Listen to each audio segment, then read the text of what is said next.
ఈ రకంగా అన్ని రకాల ప్రాజెక్టులు డెవలప్మెంట్ కోసం నరేంద్ర మోడీ గారి ప్రభుత్వం కమిట్మెంట్ పనిచేస్తూ ఉంది. 11 సాగునీటి ప్రాజెక్టులు ఏవైతే నిధుల కొరత కారణంగా ఆగిపోయినటువంటి 11 సాగునీటి ప్రాజెక్టులను కూడా పూర్తి చేయడం కోసము కేంద్ర ప్రభుత్వం నిధులు అందించిన విషయాన్ని ఈ సందర్భంగా పనిచేస్తూ మరొకసారి నేను ప్రధానమంత్రి నరేంద్ర మోడీ గారికి తెలంగాణ ప్రజానీకం తరఫున హృదయపూర్వకమైనటువంటి స్వాగతం పలుకుతూ ఈ తెలంగాణ అభివృద్ధి కోసం కేంద్ర ప్రభుత్వము ఖచ్చితంగా అన్ని రకాలుగా సహకారం అందిస్తుంది. అది ఏ ప్రభుత్వం చూడకుండా, అది కాంగ్రెస్ పార్టీ ప్రభుత్వం కానీ లేక మరో పార్టీ ప్రభుత్వం కానీ చూడకుండా తెలంగాణ డెవలప్మెంట్ మనకి ఇంపార్టెంట్ కాబట్టి రాజకీయాలు ఎన్నికలప్పుడే ఉంటాయి.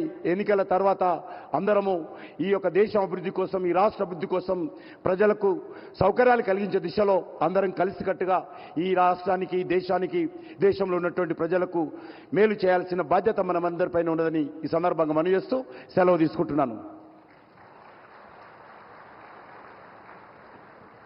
धन्यवाद मंत्री महोदय. Leading the state of Telangana on a journey of progress and development, may I now invite the Honorable Chief Minister of Telangana, Shri A. Revanth Reddy Garu, to come to the podium.